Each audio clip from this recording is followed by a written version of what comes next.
Coming up next in Prime7 local news. A 29-year-old Orange man faces court accused of assaulting 2 police officers. Help on the way for drought-stricken orchardists near Orange. The boots and black tie ball in Bathurst raises big dollars with some big names in attendance. From old prams to piles of rubbish, is there an illegal dumping problem in Glenroy? The Molong players hit the stage for their 40th annual performance. And Orange Emus to host their 4th Blouse Cup Grand Final in a row.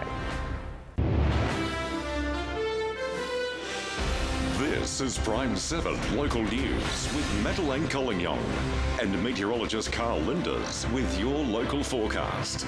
Now, Prime7 local news at 6. Tonight, fears orange orchards could die as the drought continues to worsen.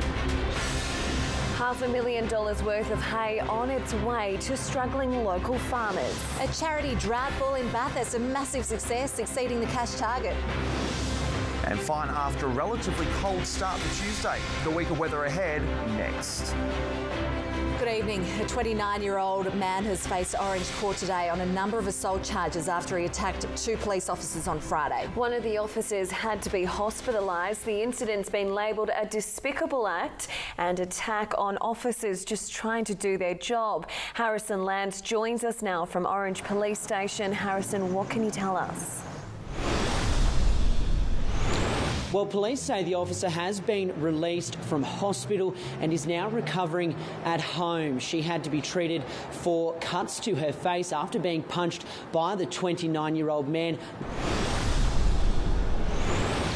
The 29-year-old man has had his bail refused and is due to front court again on the 27th of August. Thanks, Harrison. Harrison Lance there with the latest in Orange. As cows and sheep starve through the drought with feed supplies running out, orchards are also suffering from the lack of water. One local grower fears if he doesn't get help soon, his trees could go. For the past 2 years, Guy Guiana has managed to push through no rain. His orchard has survived by a good storage of water, but this drought is taking its toll. Harrison Lance, Prime7 News. There are renewed calls to do something about a dangerous intersection just outside of Orange. It's after a 64-year-old man died in a deadly crash at the site on Friday.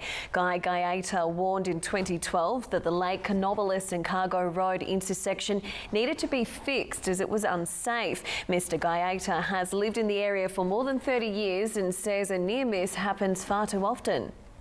I don't drive along Lake Canobolas Road. I go the long way around and I do not go up along that road. $500,000 worth of hay is on its way to struggling farmers in the Central West. More than 20 trucks filled to the brim left Western Australia today. The Rapid Relief Team are also bringing food vouchers for 100 farming families. Altogether, it's expected 150 farms in need will benefit from the generous delivery. The convoy will arrive in Condobolin on Friday. Taking advantage of farmers during times of drought is hard to fathom, but sadly a minority are attempting to game the system. So the state government has appointed a Freight Watch integrity advisor to monitor freight prices and to also weed out wrongdoers. Former New South Wales Farmers President Derek Scowen will take up the position to stop farmers from being rorted. Help is now on the way to drought-stricken farmers in the Bathurst area thanks to a tremendous fundraising effort. Locals dug deep at the boots and black tie ball, surpassing organisers' expectations. You have reached $150,000 mark. Phenomenal. Finally, we're starting to make a bit of noise. Hitting $150,000, Rural Aid will now be able to deliver a counsellor on the ground in Bathurst, all to help local farmers get through the tough times, a huge reason to celebrate. We're ready to show you how Bathurst likes to party. Almost 700 people brought out their best boots and frocked up for the black tie affair. McDonald's Australia has applied to the Orange City Council to demolish its fast food outlet on Bathurst Road. The plan is to demolish the entire building, including any trees, and remove any signage and rebuild a new McDonald's store on site. The cost of the demolition is estimated to be nearly $4 million. The application is currently being assessed by Orange City Council. Well, it's time now for a quick check of the weather with meteorologist Karl Lijnders. And Karl, it was cool and partly cloudy to kick off our week. Certainly was, Liz. Welcome back to you. Hello, Maddie, and everyone at home. Certainly was a cool start for some, and particularly in the north, though. But temperatures today: 11 at Young, 9 at Lithgow and Oberon, 10 over there at Bathurst. We did see some relatively good snowfalls over the Oberon Plateau. Not in the way of rainfall, though. We saw very dry conditions in the north and west, and that continued today with fairly clear skies north of about Orange. And we can see that with the high pressure just dominating weather right across the nation. That's going to lead to cold nights. Once again, a little bit of cloud. It's still on the western slopes of this southern part of the central tableland, so anywhere points south of Orange. Looking at a change to build through the latter part of the week for southern areas, that may send up a pulse of colder air later this week. So we could have round two of a little bit of a white weekend for some on the way, guys. Details after sport. All right, looking forward to it. Thanks, Karl. Catch you shortly. Still to come in Prime7 News, a Bathurst local awarded for his 3-decade commitment to charity. And a naughty at 40 anniversary performance that's got everyone in Molong talking. And at 6:30 tonight, police search for clues and a motive after a man was beaten to death in a suburban park. Malcolm Turnbull takes his tumble and the popularity stakes as the infighting continues over energy policy and the desperate lengths that residents went to save a car from a massive sinkhole. More tonight, 6:30.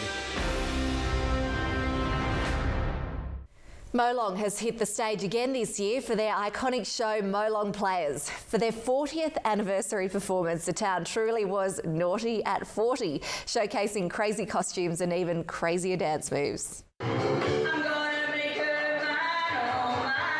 Song, dance and a lot of laughs. Molong Players brought the house down over the weekend.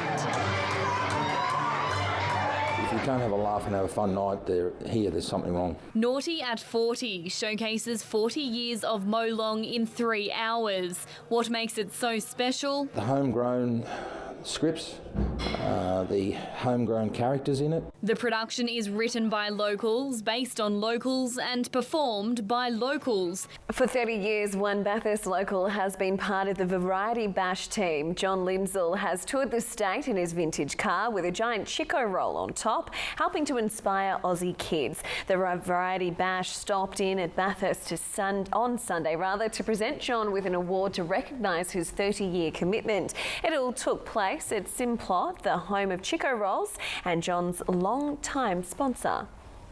Still to come in Prime7 News, Tranging Magpies finals hopes under threat. And Orange Emus to host their 4th grand final in a row.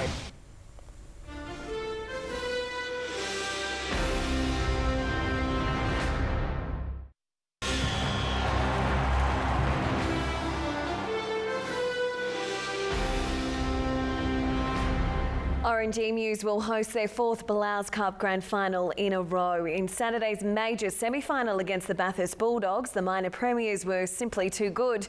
Meanwhile, Cara beat the reigning premiers with a thrilling finish. A resounding cheer to celebrate another home grand final. It came from an Emus crowd that was boisterous all game. They were the first to celebrate when Jack Marchington opened the scores. Tom Goolagong crashed over to extend the lead, but then Harrison Peacock scored in the corner. The Tranging Magpies finals hopes are under threat after losing 4 premiership points. The club was deducted the points after fielding ineligible players in their round 14 game against Dunedoo. The Castlereagh League released a statement saying any club breaching registration rules will lose 4 points. With 1 game to go in this season, Trangie are now outside the top 5. They must win against Coonamble and hope other results go their way to play the finals. Still to come in Prime7 News, Karl is back with your local weather forecast.